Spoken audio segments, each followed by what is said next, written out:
don't worry about the camera. Just kind of talking to us. All right. Deputy Chief Jeff Miller, City of Mesquite Fire Department. So tell me about your last tour over in Israel.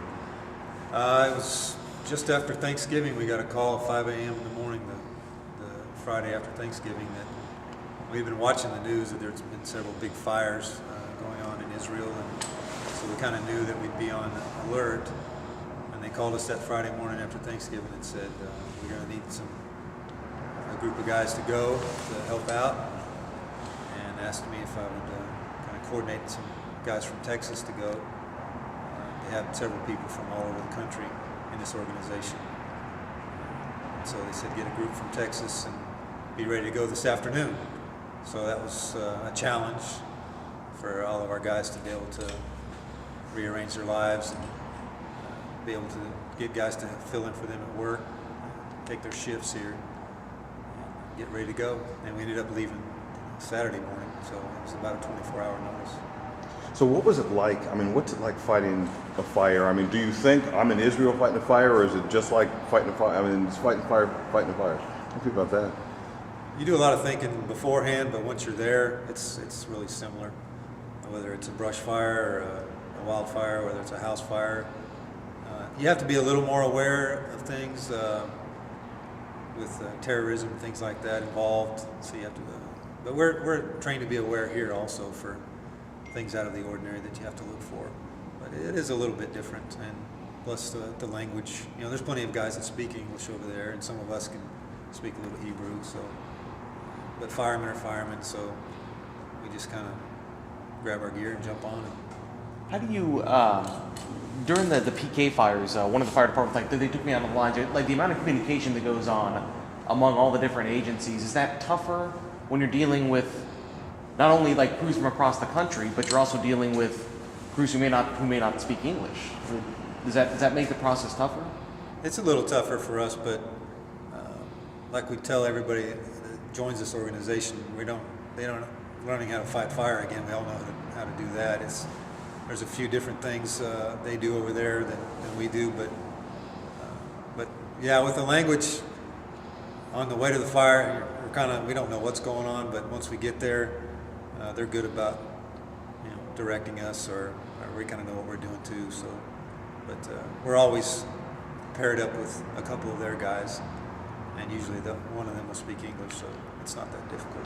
How do you try to protect yourselves? Yeah, when you are dealing with the potential for terrorism, or it's not just a fire that you're dealing with here. There's an outside threat. Right, and just awareness, and they're really good about that too. They're always prepared and looking for those things, and they do a good job of taking care of us and steering us in the right direction.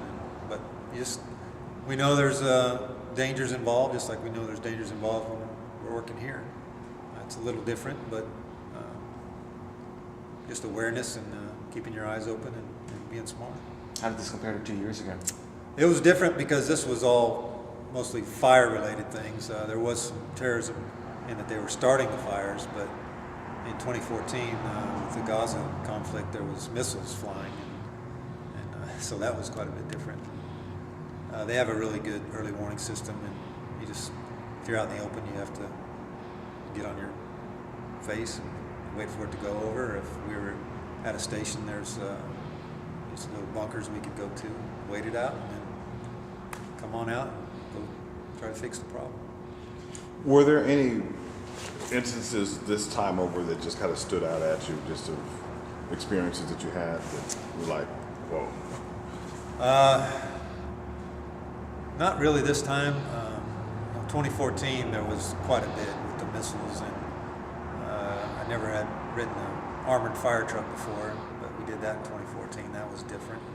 Also, fighting fire wearing a flak jacket, a ballistic vest and a ballistic helmet, that was different. This time it was more traditional type stuff.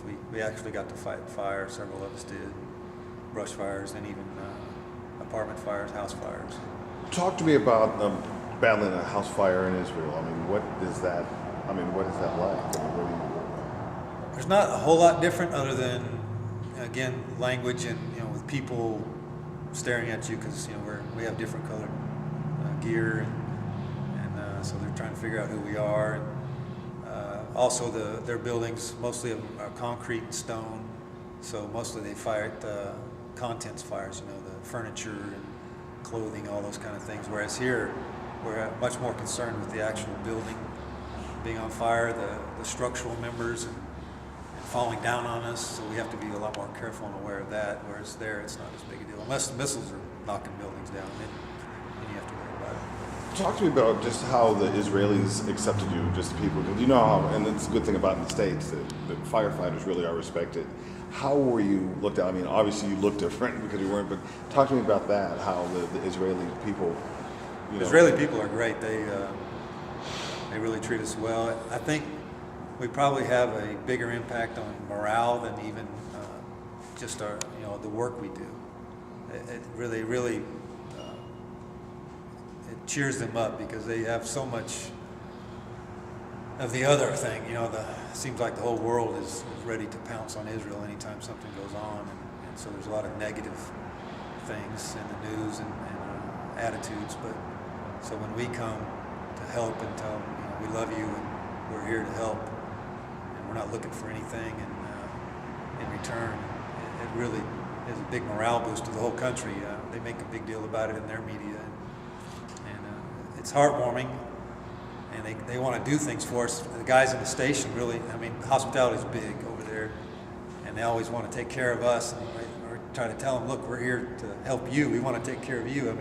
If we ever try to grab a broom and clean up the station, they take it out of our hands, and you guys go sit down. And man, we're here to help you. Let us help you. The last question for me, just what does that do for you? Being over there helping and actually, boots on the ground, literally helping out. What does that do for you? It's really, and I try to tell them this, it's really an honor for us, and really it makes us feel good about ourselves to be able to do that. As I tell them, as much as you feel good and are thankful, we're thankful too to be able to get to do this. To me, the Israeli people, the Jewish people are very special, and so to get to go help, and after it seems like their whole existence has been tough, not just the Holocaust, but everything that's gone on for thousands of years. And so it's so much hate to say, hey, there's a lot of love too. It's really neat for us to be able to show that to them. What does your family think about you going back for a second time after your last time? When you came back and you told the stories about the bombs, flying over your head, things like that. How does your family feel about you, going back to a war zone for a second time? Oh, they're always concerned, but they're very supportive. And I guess if my wife was really excited, I should worry about it. She's excited about me going in harm's way. But she's very supportive, and she feels the same way about Israel that I do. And she's always a little scared, but she trusts that everything is going to go good, and they're proud of it, being able to do that. What is it about, going over there and doing what you do, fighting the fires? What is it about going to that particular region that appeals to you? What made you decide, hey, this is what I want to do? Well, there's a lot of things involved. I've always loved Israel and loved the Jewish people, so to be able to get to do that, it's the Holy Land, and also the brotherhood with firefighters. Firefighters are the same everywhere you go, it seems like.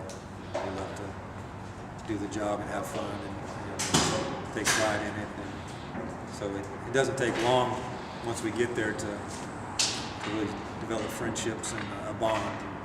And so there's a lot of things that are appealing about it. And like I said, it's really makes us feel good to be able to do it. And it feels like it's a privilege to be able to do it, not a deal like we're making some big sacrifice or something.